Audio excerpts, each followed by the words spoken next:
Okay TBH Labs နေကြည့်လို့ပါတယ်ကျွန်တော်တို့ Samsung ရဲ့ Galaxy A04s ကို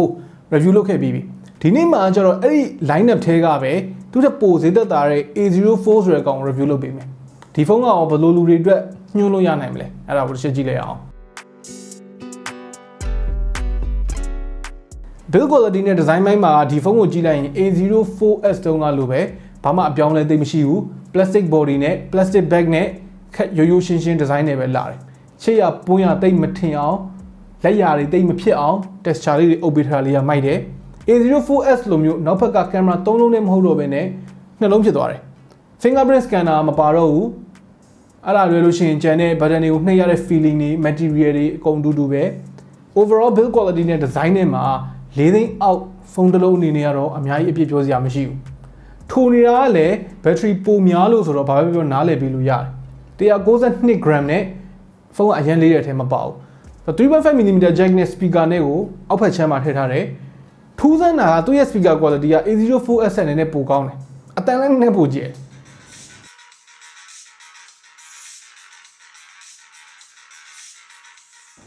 display ကတော့ A04s နဲ့အပန်အတူတူပဲလို့ပြောရမယ်ပေါ့နော် A04s က 90Hz ဖြစ်သွားတာလေးပဲရှိတယ်သူ့ရဲ့ဈေးနှုန်းက A04s လောက်အပြည့်ပြောစရာမဟုတ်ဘူးဆိုပေမဲ့ချီးကျူးစရာတော့မဟုတ် 6.5 inches ရှိတဲ့ 60Hz 720p PLS LCD display 6.5 inches ဆိုတဲ့ size မှာ 720p က sharp မဖြစ်နေဘူးဒီ default setting မှာ color contrast တွေကရှိတဲ့နာထက်နည်းနည်းလေးပိုနေတယ်ဒါပေမဲ့သူ့ရဲ့ဈေးနဲ့ရှင်းလိုက်မယ်ဆိုရင်တော့မဆိုးပါဘူးပေါ့နော် viewing angle လေးကောင်းတဲ့အထက်မှာတော့ပါတယ် notch ပါတာတွေချင်းထူတာတွေအဲ့ဒါတွေကတော့ဒီဈေးမှာ entry level phone တွေရဲ့ပုံစံပဲ performance ဘက်ကိုဆက်ရရင်ကျွန်တော်တို့ရထားတဲ့ version က MTK Helio P35 နဲ့လာတယ် Unisoc SoC နဲ့လာတဲ့ version ကကျတော့ကျွန်တော်တိတိလောက်မြန်မာနိုင်ငံကိုမဝင်ဘူးနှစ်မျိုးစလုံးက entry level SoC တွေပဲဆိုပေမဲ့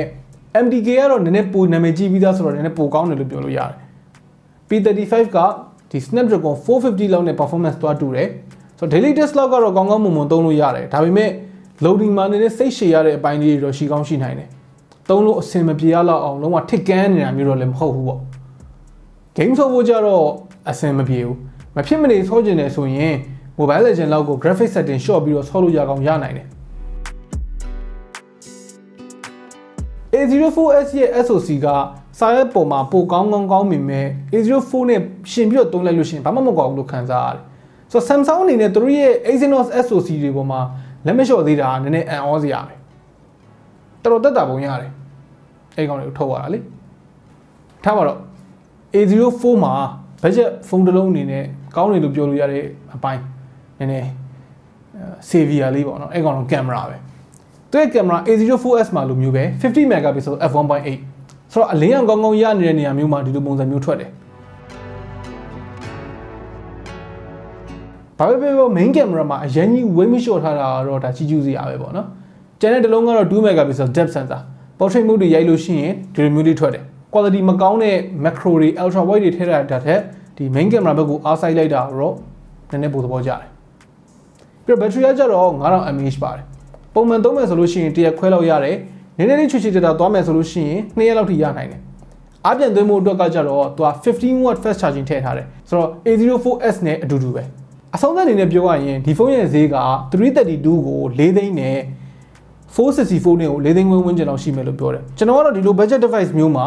332ကပဲအဓိပ္ပာယ်ရှိတယ်လို့မြင်တယ်တကယ်လို့ 32GB ကမလောက်ဘူးဆိုရင်သူ့မှာပါတဲ့ SD card ကိုတက်စိုက်လို့ရတဲ့ dedicated slot ပါတယ်အဲ့ဒါနဲ့ထပ်တိုးလို့ရတယ်ဘယ်လိုပဲကြည့်ဗျာ A04 က A04s ချက်ကတော့ပိုတန်တယ်လို့မြင်တယ်သုံးရတဲ့ user experience မှာ9,300ပေးရတဲ့ A04s နဲ့တိတ်မကွာဘူးဒါပေမဲ့4သိန်းအောက်လောက်ပဲရှိတယ်ဆိုတော့အဲ့3သိန်းကျော်လောက်ကတက်တာနေရာလေးကမဆိုးဘူးလို့ပြောရမှာပေါ့နော်တခြားဖုန်းတွေနဲ့ရှင်လိုက်မယ်ဆိုလို့ရှိရင်ကတော့ဈေးများနေတော့မယ်ဒါပေမဲ့ဘလို့မှမဖြစ်တဲ့ဈေးနဲ့ A04s လောက်ကတော့မကျင်းဘူးလို့ပြောရမှာပေါ့ဆိုတော့ Samsung မှာ Samsung ဆိုတဲ့ fan တွေဘာမှတိတ်မသုံး game တိတ်မဆော့တဲ့လူကြီးတွေ secondary phone အလုပ်ဖုန်းတွေနဲ့သုံးကျင်တဲ့သူတွေ A04s ကိုဝယ်ဖို့စဉ်းစားနေတယ်ဆိုရင်အဲ့ကောင်ကိုကြော်လိုက် A04 လေးပဲဝယ်လိုက်အဲ့လိုမျိုး recommend ပေးလို့ရတယ်ပေါ့နော်ဆိုတော့ခင်ဗျားတို့ရော brand တစ်ခုနဲ့နာမည်ပိုရှိတဲ့ Samsung ဖုန်းတွေကိုပိုကြိုက်လားဒါမှမဟုတ်ဒီဈေးမှာတခြားပိုတန်တဲ့ဖုန်းတွေကဘာတွေဖြစ်မယ်လို့ထင်လဲအောက်က comment ထဲမှာဝင်ရောက်ဆွေးနွေးညှိနှိုင်းလို့ရပါတယ် okay နောက်နေ့မှတွေ့တော့ပေါ့